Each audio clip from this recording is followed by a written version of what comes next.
time is now 5:56. 5:49, excuse me. Right. I need glasses. 5:49. And I call this special meeting of the El Campo Independent School District Board of Trustees to order. Let the record show that this was duly posted in accordance with section 551.043 in the Texas Government Code.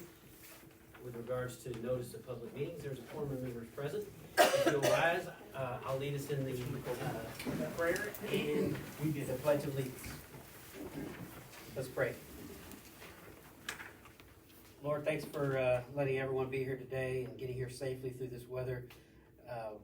We hope that you'll remind us all that we're all here for the same goals, and to keep you in mind as we debate the important business of the district. We ask these things in your name. Amen. Amen. I pledge allegiance To the flag of the United States of America and to the republic for which it stands, one nation under God, indivisible, with liberty and justice for all. Okay.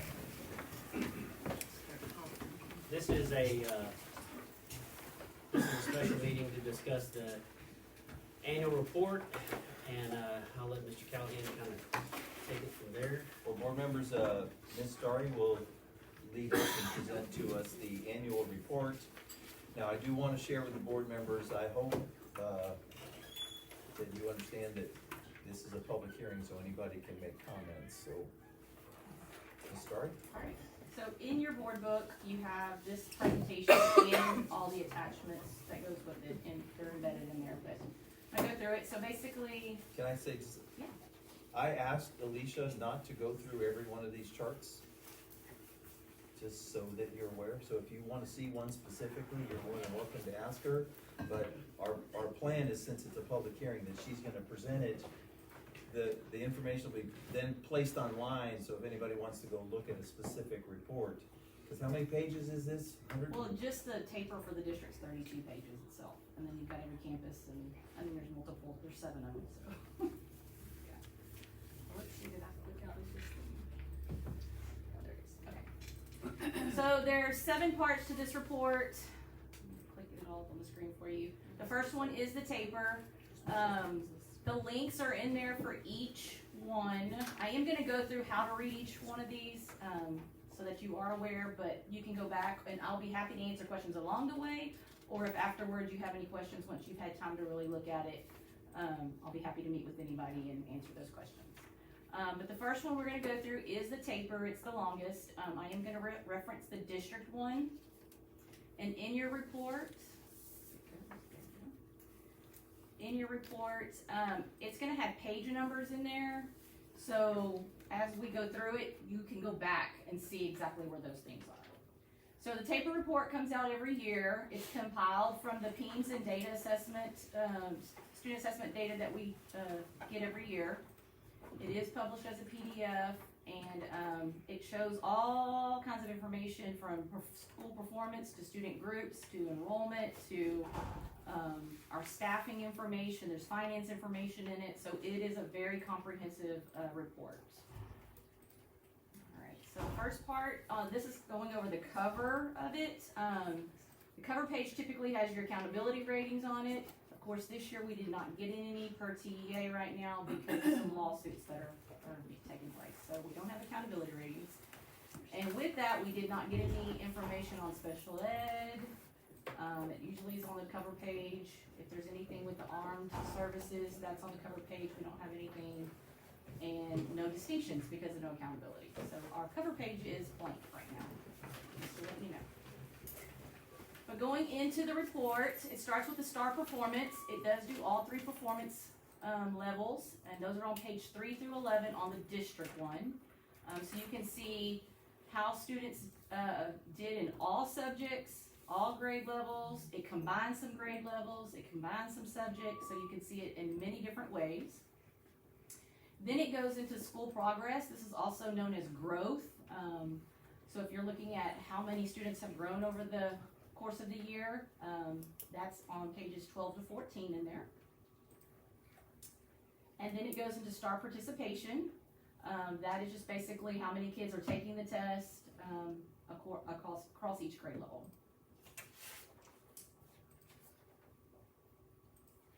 And then it goes into the attendance and graduation and dropout rates. Dropout is done in 7th through 8th and 9th through 12th. It's the 4-year, 5-year, and 6-year graduation rates. Then there's the graduation profile. And that's basically broken down by ethnicity and by graduation type, so when you're looking at that. Then it goes to our CCMR information. This is on pages 22 to 23. Make sure I've got some notes here, make sure I don't forget to tell you something. The CCMR information does lag by a year, so this is gonna be 2021 and 21-22 information you're gonna see. It's not 22-23.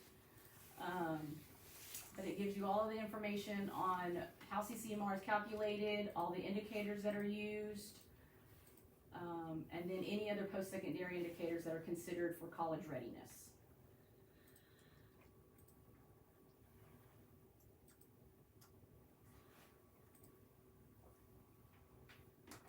Then it's going to move into the student information. And this is basically looking at student enrollment in all the different categories, ethnicity, by their student types, by their eligibility. Then it will move to staff information. This again is all, just tells us our total staff, groups by ethnicity, staff salary averages, and then our turnover rates. And then it moves into program information, and that is teachers by program. And that's pretty much the bulk of the taper part. So, like I said, it's just the district one itself was 32 pages, but you do have access to the district and all the campus taper. So, I know I zoomed through that, but if you have any questions, I'll be happy to answer them. Well, but I do need to mention, Ms. Starry, that Ms. Starry did present all this data to you back in the Yes. fall. So Yes. you've seen it. Yes, that is We correct. didn't want you to have to go through it again. You can access it again, but we presented, matter of fact, if you'll recall, she had one chart where you actually could actually hover over the numbers and find out which students, for example, last year hit meets and this year hit masters, and you could look at a group of someone who last year met masters and this year did not meet. So our principals could do that. She tried to show all of you can do the same thing. Yes. So the second part is the PEAMS financial information. In the attachment, you have the district and you do have it by campus. All of this information is stuff that you hear from Mr. Wells, especially when he does the budget in the summertime. He's giving you all this exact same information. So it's not anything you haven't seen before. And it also lags 1 year, just so you're aware. Then there's the district accreditation. Last year we did not get an accreditation because of COVID and some issues. They were still trying to get through all of that, but this year they have given it. We are accredited. It does tell you the accountability rating and the financial ratings from 2022 is included in that. So that's how they determine your accreditation. So as you know, we are accredited, and we want to stay that way, of course. Another thing is the campus performance objectives. You saw the campus improvement plans or the objectives during the summertime as part of what you approve. These are the campus improvement plans from the previous year though, so I do want you to be aware of that because this is the 22-23 annual report, not the current year. But you have seen all that information. Again, each one of the school campuses CIPs is in your attachment so that you can look through each goal and objective, their strategies, and see, it tells you how they attained it too.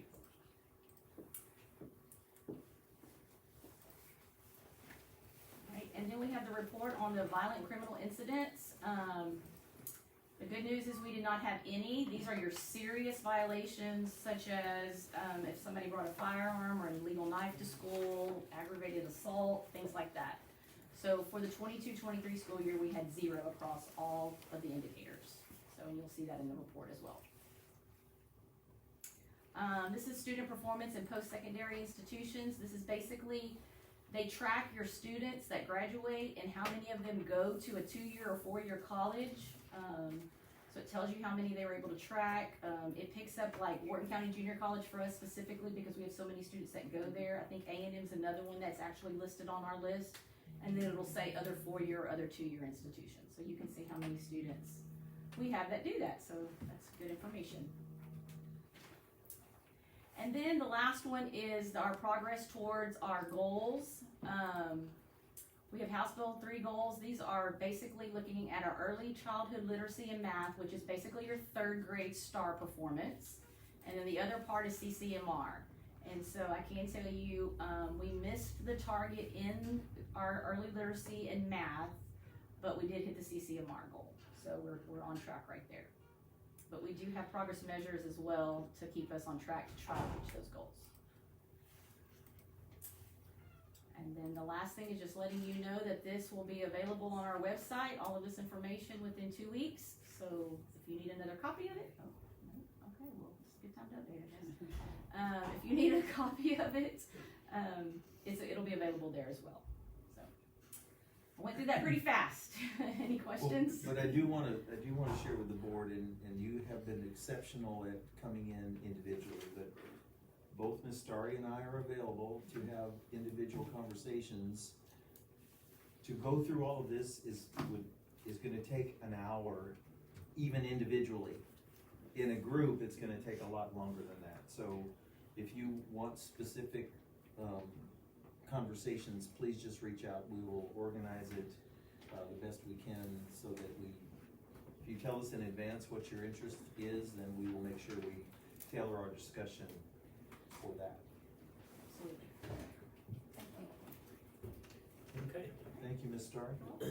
Since I didn't formally, I know Mr. Callahan did, but is there any public comment? We can do that now too. Okay, there being none, the time is now 6:02, and there being no more business to come before this meeting, we now declare this meeting adjourned. We'll call the next one Yes. immediately. Okay. In that box. Duly posted with section 551.043 of the Texas Government Code with regard to posting a public meeting, and there is a quorum of members present. If you'll rise, I'll lead the prayer and pledge. Let's pray. Lord, thank you for letting all of the community come together tonight to discuss our most important thing is our kids and our schools. We appreciate all the time that all these board members and all these educators put into the school district, and we appreciate you watching over them as they do it. We ask these things in your son's name. Amen. Amen. I pledge Pledge allegiance to the flag of the United States of America and to the republic for which it stands, one nation under God, indivisible, with liberty and justice for all. I had to do one more prayer, be out of material.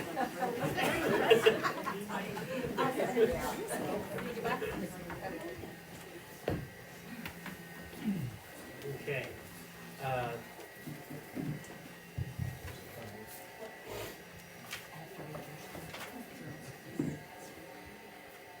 At regular meetings, the board allots 15 minutes to hear persons who desire to make comments to the board that are not related to items on the agenda on the night of the regular meeting. Persons wishing to participate in this portion shall sign up before the meeting begins and shall indicate the topic. Has anybody signed up? In those situations, it's important to note that it is not an interaction between the public and the board, since it's not going to be on the agenda. So if anyone were to sign up, it wouldn't be a back and forth, it would just be public comment. Public testimony.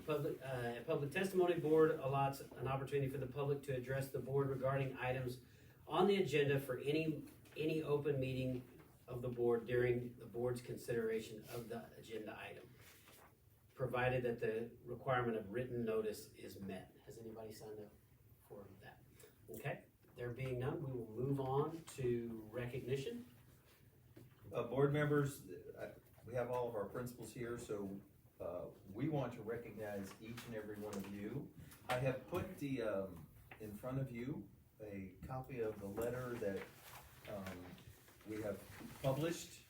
We sent it to the newspaper, the radio station, it's on our website, and so I just want to read my little section in here for the public. Dan Troxel talked, and all of you have made your comments. If any of you wanna read yours out loud, you're more than welcome. But I would specifically like to state that, the comment I made was our board members are vital. Their dedication, vision, and commitment shape the future of our schools and students. El Campo ISD Board dedicates their time and energy to provide our students with a quality education and our staff with a safe and welcoming environment. Our district expresses its thanks to each board member for their selfless leadership. And then finally, I said, in my years working with boards, I have seen their leadership lead to significant salary increases for our district employees, remarkable upgrades to our facilities and infrastructure, and continual growth in student achievement both in and out of the classroom, all while maintaining a perfect score on the state's financial integrity rating system of Texas. Our community should be proud of your accomplishments. Thank you, Bob.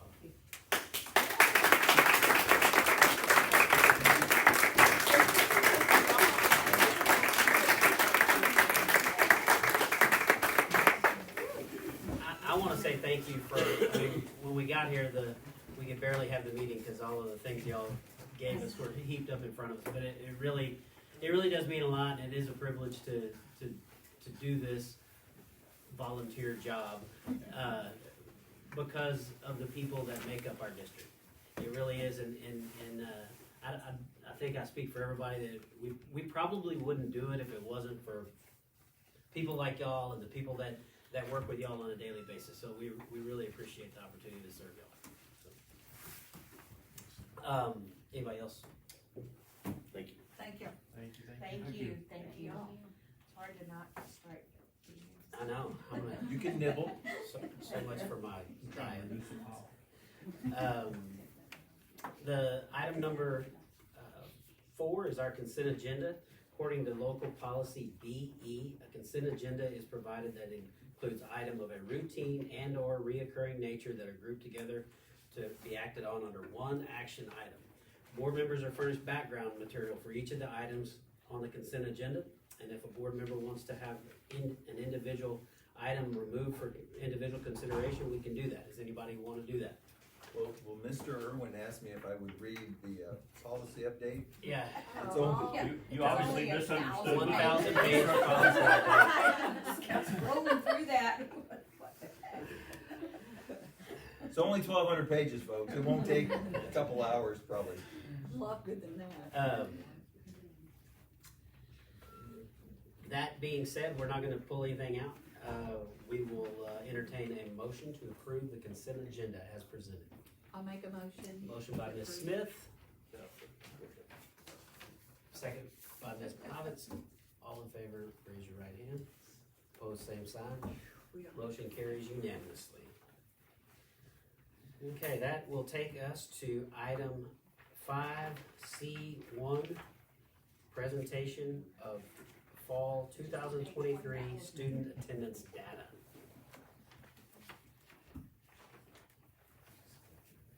And that is on page 1,000 of your board book. I'm kidding, it is.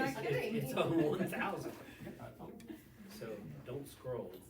Yeah, you can do this one. For this little thing here. So I'm just gonna kind of give you the highlights. We keep our attendance data every month and we look at it cumulatively. But we also compare it to the previous year, so month to month previous year as well, so that way we can see if we're making improvements as we're going through this. We do look at this every month at our leadership meetings, so the principals and APs see this as well, and they come up with their plans of how they're gonna address attendance. But just to kind of give you an idea of how to read the chart, if you're looking at it, the two gray columns are comparing last year and this year in the same month. So like the first set is for August, and then the two white columns is last September and September 2022 and September 2023. And then if you want to look just at the 23 data and 24 data for next year, you'd have to look at the last column of each color. Does that make sense? So if we look at a whole, our attendance at the end of the first semester on all 5 campuses was higher or right at the attendance was at last year. So we have made improvements, so we're proud of that. It is the efforts of the principals and what they're doing to have incentives on their campus and calling parents and, just making everybody aware that, attendance is important, school's important, so. Does anybody have any questions? The differences are negligible, would you not say? Yeah, right. I mean, there's not anything that's glaring that jumps No, out. no. Well, I mean, we're down, overall student count, right? Yes, we are. So yes, that is another part of it. So the number underneath is enrollment. So you can see the number changes each month compared to last year's. Right. At each But campus. yes, that we are We're enrollment. down at every High school. campus except for Hutchins. Correct. That is correct. Northside's up a little bit too. Oh, yeah.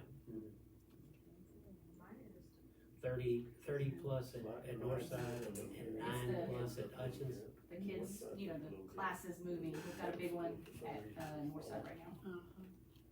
And last year we graduated the biggest class that ever went through, right? And wasn't that the case? It was a pretty big Wasn't class. last year's seniors the largest? 280? Yeah. 208, that's the largest ever? No. Well, no, not ever. It's a lot. Yeah, Been a yeah. while. Been a while, whatever. We've had some. They were the largest in the 12 that were going through at the time, or 13, whatever.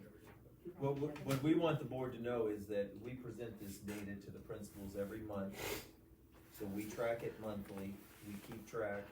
Mr. Wells probably does the best job of the administrative team in tracking this because funding is so vital. So he is watching this all the time and keeping track.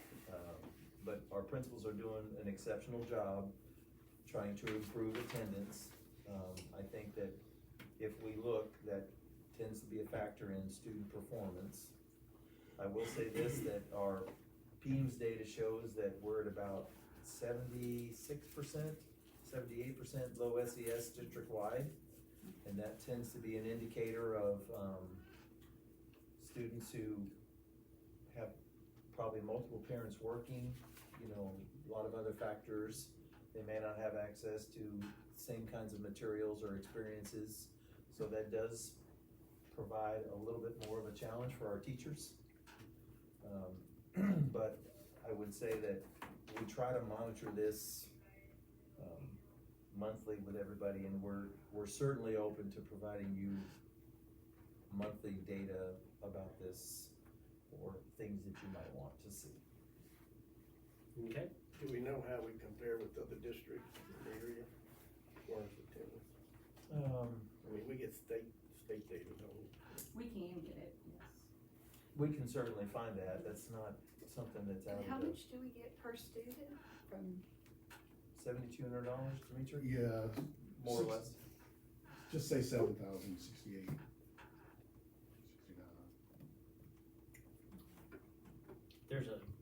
It's not just a straight equation though. Correct. I know, Because it's yeah. some- There's quite a bit of I math that understand goes in that, between, yeah. somewhere around in there, yeah. Okay.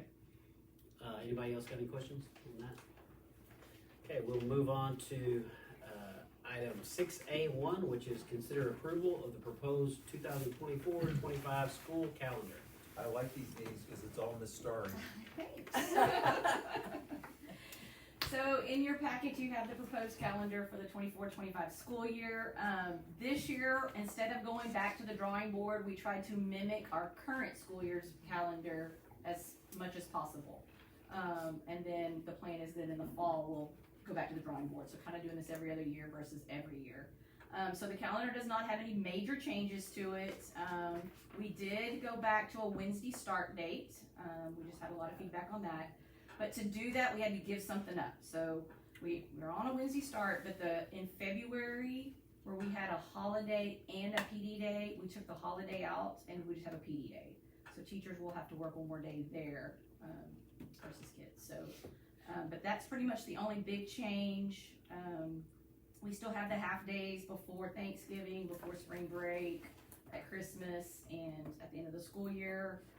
It's 2 weeks at Christmas. All the typical holidays. Fair Day is in April this year. Good Friday is in April, or in 25, I should say.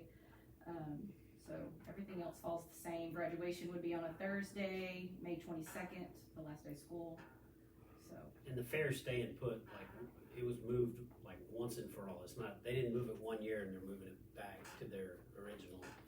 Is that right? The fair No, has that to is- work around Easter. Easter. and That's But I what, thought they were working around something else though. our star. Star test. Yes. So they, and Easter's what messes Yes, because up our star this year. window will actually open April 8th. so they're So- good. so They're, they'll they're be not done. moving it again, is what I'm asking. No, no. Well, they they should- will well- move it, they will move it every year. Yeah, They'll- they- Yeah, but they it's will- done for this. Right. Okay. We shouldn't have to come back to the drawing board for this Right. calendar. It is And, done. and again, a lot of it depends on when Easter Jordan falls. County's community college was their calendar. set. There, I did check with the, WCJC and their spring break is the same as the one on Shouldn't here. be an issue. Yeah. So we get, I will tell you that the Wharton County Board does a really good job of telling us about their fair issues, and then we tell them about our, so we started this conversation back in October and had that conversation, and, Alicia did a really good job of checking with the junior college, because we cannot put our kids in a bind that are taking dual credit courses at the high school and have those vacations be at separate times. That would be a disservice to the students we're serving that are taking advanced classes in dual credit. Before I have a question. Well, it's all been discussed. Everybody's fine with it. We got enough minutes. Yes. If we have a freeze week, we'll have enough minutes. We will If we have talk about that when we bring forth the resolution here in just a few minutes. I think it'll fit more into okay. item D, if you don't mind, that Hurricanes, we're not gonna have to ask people to come back to school for a half a day at the end. well, depends upon how many This minutes, has cause over, we have, this has over 3 days. we have 3 days of minutes built in, Okay. Over 3 days. 3.5 days. Okay. Alright, anybody else got any questions? I'll seek a motion to approve the 2024-25 calendar. A motion by Mr. Dubrock, second by Mr. Irwin. All in favor, raise your right hand. Opposed, same sign. Motion carries unanimously. That take us to business and operations. Item 6B1, consider approval of annual financial audit and compliance report. And that is not me. He's so That's good. Mr. Wells. So I get an opportunity to introduce you guys to Miss Darla Deer, who will be presenting our financial audit. Yes, and I'm with Belt Harris Pahacek. I'm here to present your annual financial report. And first, I'd like to start off and say thank you for all the information that you give us to pull this together, because I know that we request a lot of information from you. It's a tremendous amount, and so I just want to say they do a great job in giving us the information so that we can pull this together for you.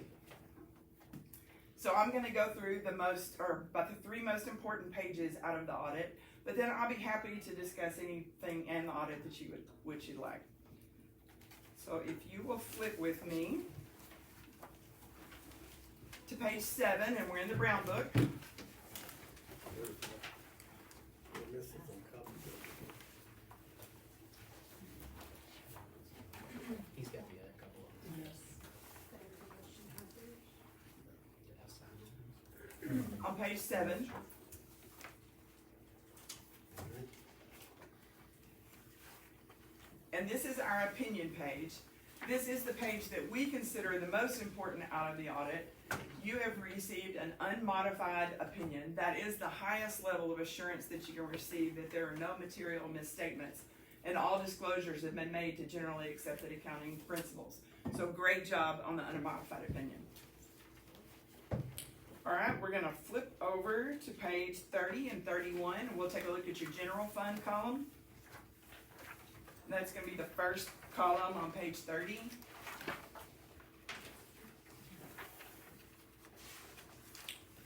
Looking at row 5020, the total revenues for the year, $35,946,213. Coming down the page to line 6030, you'll see your total expenditures, $36,281,935. With the other financing sources and uses, you had a transfer out to your debt service of $914,000. With all of those, you had a use of fund balance of $1,249,722, leaving you an ending fund balance of $8,624,997.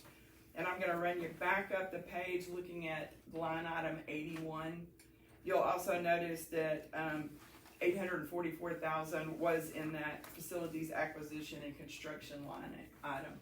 Now, we're gonna look at the budget in just a minute, and we'll talk about that part of it, but I just wanted to run back up there and show you that you did have the capital outlay this year, and then you did also the transfer of $914,000 to the debt service. Now, we're gonna flip over and we're gonna look at your budget page,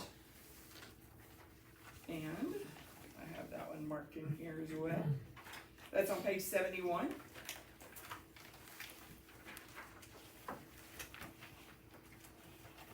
Now, on this page, what we're looking at are your expenditures, the actual expenditures,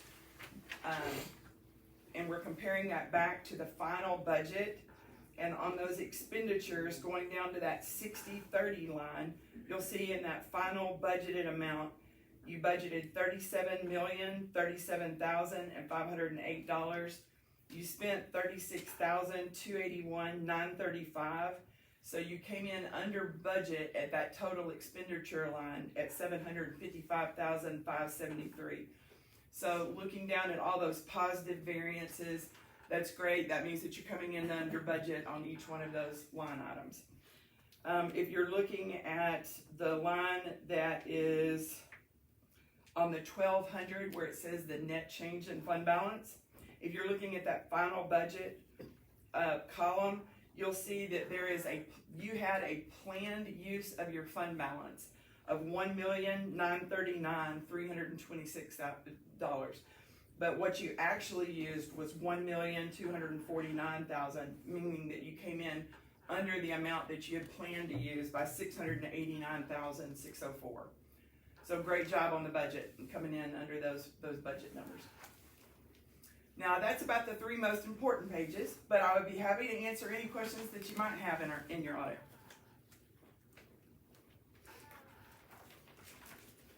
I don't have any questions. Does anybody else have anything they want to discuss? We appreciate what y'all do for us. Thank you. Thank you. Anybody needs anything through the year, please don't hesitate to reach out to us. We're always happy to help. Good, thank you. Thank you. And then you'll send this certificate of board tomorrow. Perfect. All right. Thank you. Thank you. You're welcome to stick around and see government in action. All right. Thank you. Thank you. I got a little bit of a drive to get back, but I appreciate it. I'm kidding. Thanks.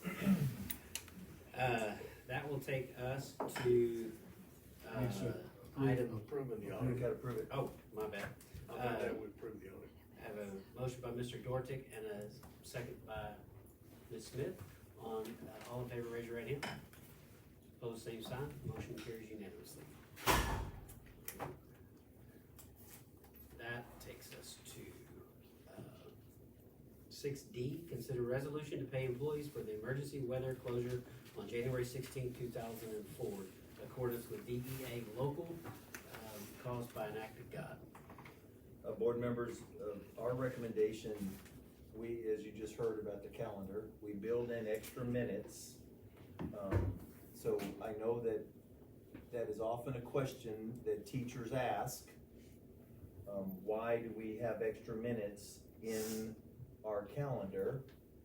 Why don't we just go from 7:30 to 3:20 every day and eliminate those extra minutes that we put in?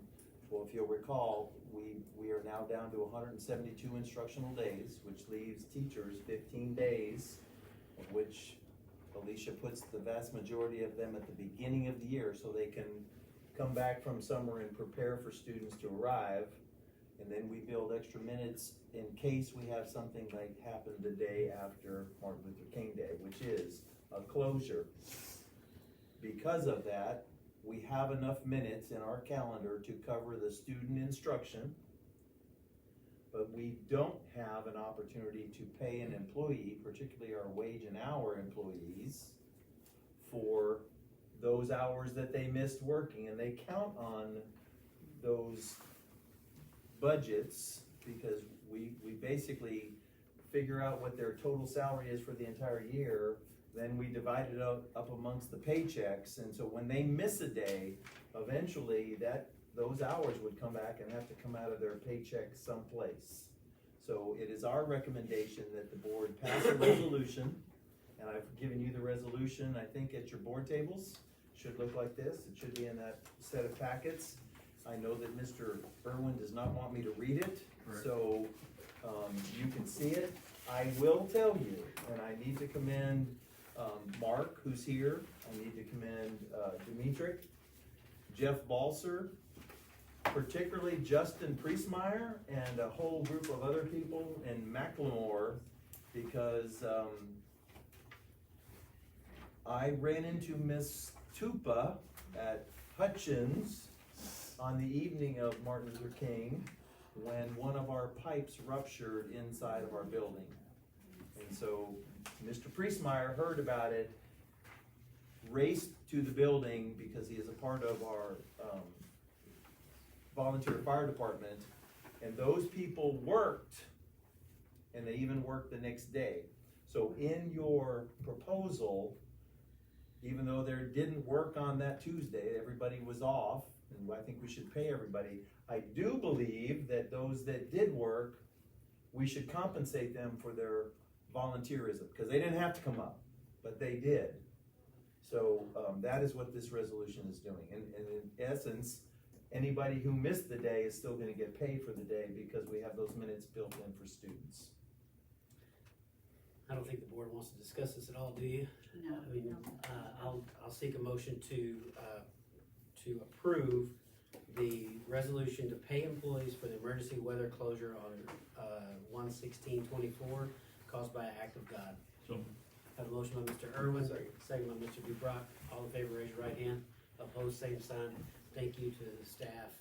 The motion carries unanimously. Thank you to all the staff and everybody who came up and made school happen on the 17th. So appreciate it. If you had seen the water. I Our understand. front entry that night, I called Mr. Kelly and I said, I don't think we can have school tomorrow. This is actually on Tuesday, the day that we were all home with the bad weather. And, I mean, we had water coming out the front doors, out the side doors, and they had it ready for the next morning. Good No work. one even knew it happened. That's right. They just thought the floor was really clean. Yes, and it was. That'll take us to closed session, right? Correct, yes, sir.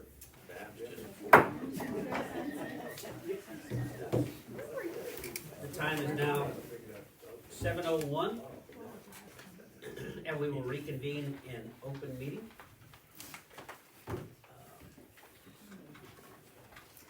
I will seek a motion for the action items coming out of the personnel. I'll make a motion that we approve Samantha Wortham as the principal at Northside Elementary.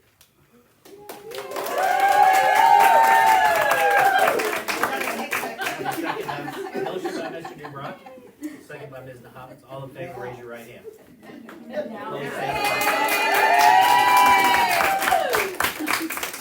The motion carries unanimously. Welcome and congratulations. Congratulations. You have your No. You have your 15 minutes of fame right now. 15 minutes of fame. Okay, well, I'd like to start with thanking the board and Mr. Callahan and our district leadership team.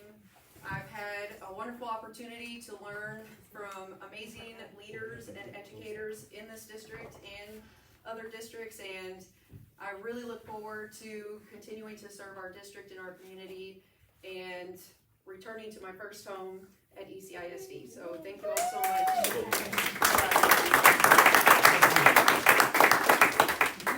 picture? Does anybody wanna have a picture with her? We do. Come on. Then come on up right there. Everybody, why not? Absolutely. Did you first teach it? Nice to meet you. You want a picture with those guys? Yes, sir. Oh, you did. As her mentor. Next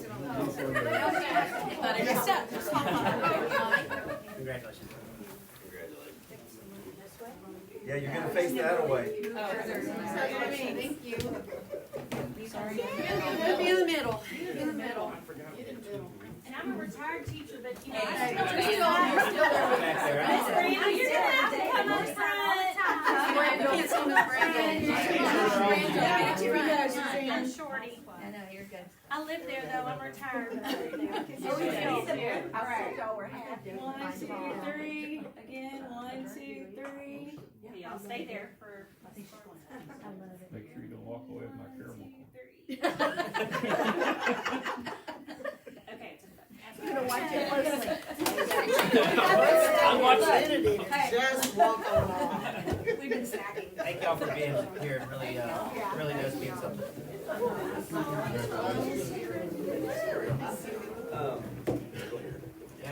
Ms. Worthing, if you wouldn't mind, when the meeting is concluded, if you just kind of stay around in case some board members would like to have some personal time with you. Yes, sir. And just real briefly, Mr. Freeman, we appreciate.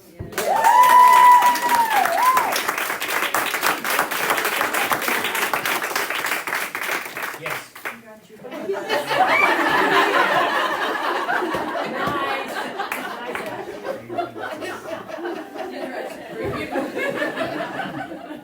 So thank you for stepping up. And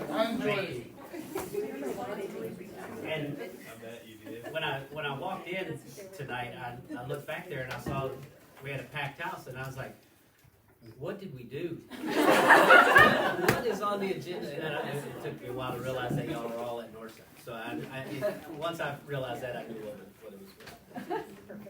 was. Because we weren't told either. You couldn't wait till tomorrow. I didn't tell anybody. Yeah. We were really just able to coming send to the find police out. home. Yes. So That's why they hid the balloons in case they didn't like who it was. That's right. But we do have a faculty meeting set for 7:30 tomorrow morning to introduce Ms. Worthing. We're appreciative of all the teachers showing up and staff. I think y'all ought to come every month. I know. Yeah. And y'all should cheer after we do stuff. They didn't cheer after you paid them. Gallon, all kind of stuff, no cheers. All right, we have one more item of business. I'd like to approve the extension to the superintendent contract through June of 2027. A motion by Ms. Nahavitz, second by Mr. Dortick. All in favor, raise your right hand. Opposed, same sign. Motion carries unanimously. Well, thank you. Thank you. Thank you for the job you're doing. Yes, thank you. Anything in the superintendent's report? No, sir, I think that you need to have some time with Samantha, so. Yep. We're gonna call the meeting quits, and it only took us an hour and 6 minutes. What time? 6:07:06. Cause you don't read anymore. I don't read. The time is 7:07, and there being no further business on the agenda to come before this meeting, I now declare this meeting adjourned. Hey, before